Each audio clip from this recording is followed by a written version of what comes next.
Morning, everyone. Please excuse my voice. We've been working solid for about 6 weeks, so I think it's finally caught up with me, and I now have tonsils like razor blades. But I want to do this video so you can all understand what I mean when you're making your tree. Okay. I'm just getting rid of the magic ring tail so it doesn't get in the way and confuse you in the video. Let's just shove that down there. All right, what I've done is I've crocheted up to row 12 because this is where the confusion's lying. Excuse me. This is where the confusion's lying. The reason we didn't write out every single row is because the book would have been like 500 pages long. But also, the other reasoning behind that is that I want to give, once you understand what the repeat is, I haven't put the stitch count at the end of every row, which I know for a lot of people doing amigurumi is really frustrating.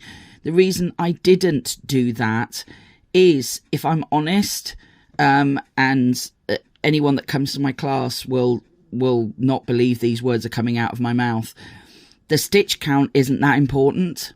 And I know in amigurumi normally it's mega important. It really isn't with this tree.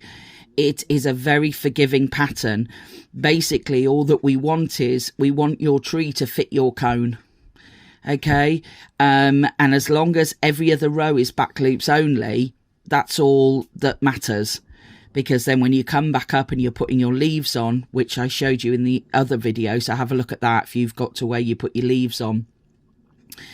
As long as you've got those back loops to put your leaves on every other row, that's all that matters. Okay, so this pattern is very forgiving. So if you feel like you need to put a couple of extra increases in because your tension's tight or whatever, then put them in. I've given you my repeat, which I feel fits the, obviously I couldn't just let you go completely rogue. So with the way I've written the pattern, that fitted my cone perfectly, but I can't account for everybody's, tension.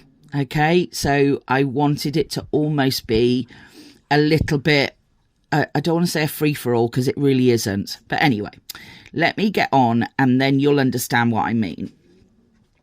So we've got to row 12 and every other row is a back loop only. So then you need to repeat rows 9 to 12 until you get to row 80. I know there's a typo. It says 8 to 12 on the pattern. We sent out an email straight away to say that we are so sorry about that. If you look at the chart, you'll see that every other row is a back loop only, so it should have been 9 to 12. So I've got to row 12. I've done row 12. So in theory, I'm now going back to row 9. And when you look on your pattern, row 9 is a back loop only row because I've just done a row under both loops. So all I'm trying to say is row 9, 10 and 11 all have one increase in them, don't they? As you see, row 9 was 12 stitches, row 10 was 13, row 11 was 14, and then row 12 was a row of one in each, so you get another row of 14. So when I say I want you to repeat rows 9 to 12, I don't mean literally.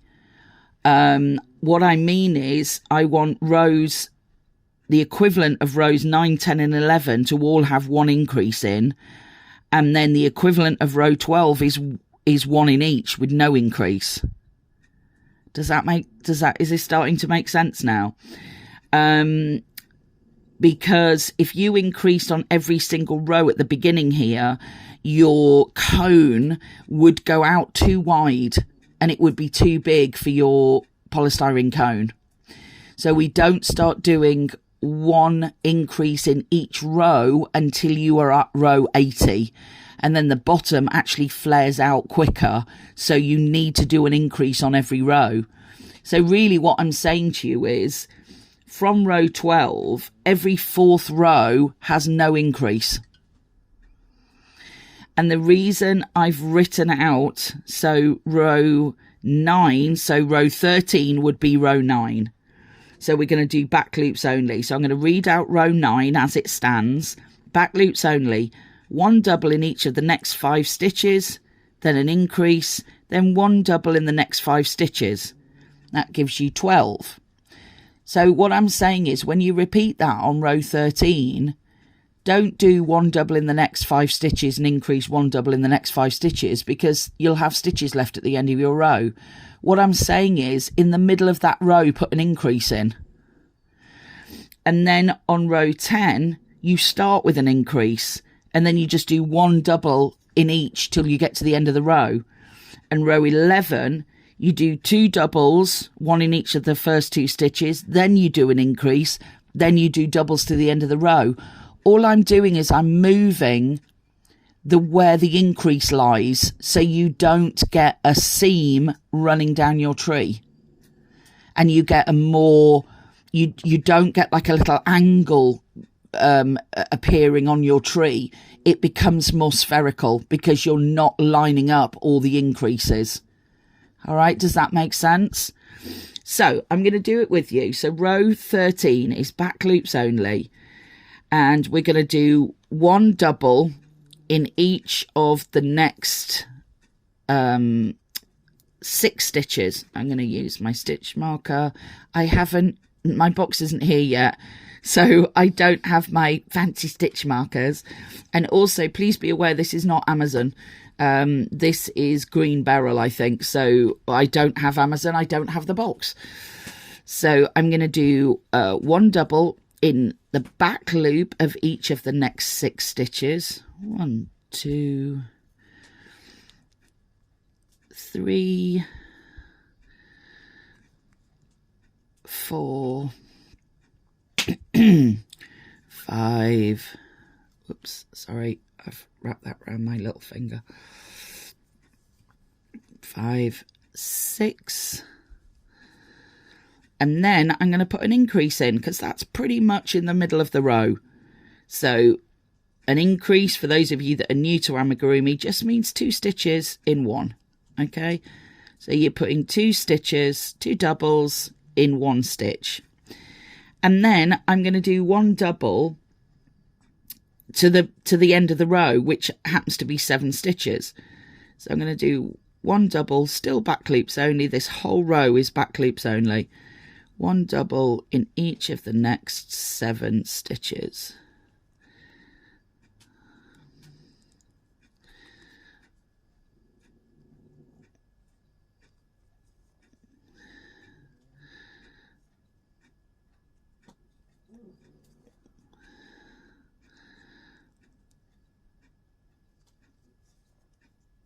Oops, sorry.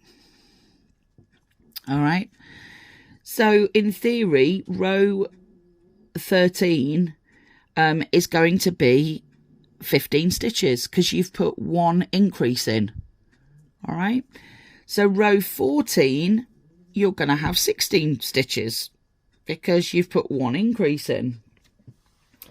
So row 14 is going to be the same as row 10. So we start on an increase on this row. So we're going to put 2 in the first, We're going to put 2 in the first stitch. And then I'm one of those people where I like to do, if I'm doing an increase in the first stitch, I like to do both stitches and then go back to the first stitch I made and put my stitch marker in. You do it however's comfortable for you. Because if I do 1 stitch and then I put my stitch marker in, more often than not, I'll forget to put the other one in. So I like to put the 2 in first. Now, all that it says on row 10 is increase in the first stitch. And then basically it says 1 double in the next 11. Well, I'm going to do an increase in the first stitch. And then I'm going to do 1 double in the next 14. Because I had 15 stitches. So I'm just going to... I did back loops. I'm so sorry. Can I blame being poorly and tired? I'm so sorry. That is not a back loop only row. Every other row is back loops only. Let's do that again. Okay, So we're going to do... Can you tell that I'm really tired? I'm so sorry. We're going to do an increase in the first stitch. Let's get that done properly. Now I'm going to put my stitch marker in. Let's just pretend the last minute didn't happen. Now I'm going to put my stitch marker in the first stitch I made. So I did an increase in my first stitch, and now I'm just going to do one in each all the way round. So I've done one increase, so row 14, I'm going to end up with 16 stitches. Dooby-dooby-doo, just chat amongst yourselves. As you can see, I am not a quick crocheter. I really am not, especially when I'm poorly. I get a lot of people that come to my classes say, oh, I wish I was quicker. And I'm like, honestly, I am not a fast crocheter. I know some people are mega quick. I really am not. Also, for those of you that don't do amigurumi a lot, don't use cotton a lot, this will slow you down. It's very different being on, like, you know, making a blanket with a 4mm hook and, you know, and acrylic DK. So don't worry. This will slow you down. Smaller, you see, I don't even have my fancy hook like you guys have got, because I don't have my box yet. Okay, so one double in each to the end of the row. So on row 14, I've got 16 stitches. Now I'm on to row 15, which is the equivalent of row 11. I'm back to back loops only.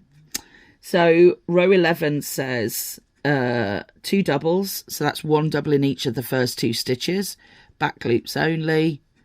So I'm going to do one double in there. No, I've split the yarn. Let's do that again. One double in there. Put my stitch marker back in. I tell you what, for those of you that aren't, haven't done a lot of amigurumi in your lives, this will cure you of that. This project will cure you of that. Amigurumi is fantastic. One double in each of the first 2 stitches, and then it tells me to do an increase. So we're going to put 2, a bit of fluff stuck on that. We're going to put 2 doubles in the next back loop. And then it basically says 1 double in the next 10 stitches. But I'm going to do 1 double in the next 13 stitches because that's how many I've got left. So all I've done over the last 3 rows is I've just moved where I've done the increase. Okay, so we're going to just sing a little song, chat amongst yourselves. I'm not one of those people yet that fast forwards the video and suddenly they've edited it and I've finished the row. I will get to that stage the more videos we do. But right now you just have to sing a little song, do a little jig, and just wait for me to get to the end. Do you know what? I'm going to take my glasses off because this all might go a little bit quicker. Do, strangers in the night. Am I showing my age singing that? Do, shabby, shabby, boo. Do. Right, let's do stitches. My wonderful other half is looking at me thinking, what is she doing? I thought she was doing a crochet video and she's singing like a weirdo. Okay, so that is the end of row 15, which was the equivalent of row 11. So at the end of row 15, I've got 17 stitches because I'm just doing 1 increase on every row, but I'm just moving where you've put the increase. If that's going to fry your brain, do an increase at the beginning of every row. It's just that you will, if you've ever done a flat circle in amigurumi and you've done 1 in an increase, 2 in an increase, 3 in an increase, 4 in an increase, what you'll get is you'll start to get little edges, little corners where all your increases line up. And sometimes you need that. If you want to not have those little corners and you want a perfect circle, on every row or every third row, move where you put your increase, and then you'll have a circle. You won't have like what looks like a hexagon or an octagon, or whatever it is. So that's all I'm doing here, is I'm just moving your increase. So when you look at it, you've got a nice circle. You haven't got little corners.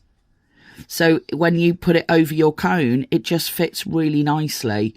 And I would suggest you put your tree on your cone, every 5 or 6 rows, and just make sure that it fits. Don't make the whole cone and don't make the whole tree and then put it on. Keep testing it, because your tension might be different to mine. And if you feel you need to put an extra increase in, or you feel like it's getting too wide because your tension, because your tension is looser than mine, then do 2 rows without an increase, So the next row would be row 16, which is the equivalent of row 12. And so that's just 1 double in each row. So I would have another row of 17. All right. So every 4th row is going to be, you're going under both loops, and it's going to be a row of 1 in each. All right. And you're going to do that all the way to row 80. And then all that happens after row 80 is you start increasing on every row. You don't have the row of 1 in each, because the bottom of the cone, even though obviously it's completely symmetrical, if you put the row of 1 in each in, it wouldn't flare out enough at the bottom. You would find it would get very tight on your cone. And that's it. So I hope that has unmystified the pattern for you. And again, I apologise for my croaky voice. I'm going to upload this to YouTube, and I hope it helps.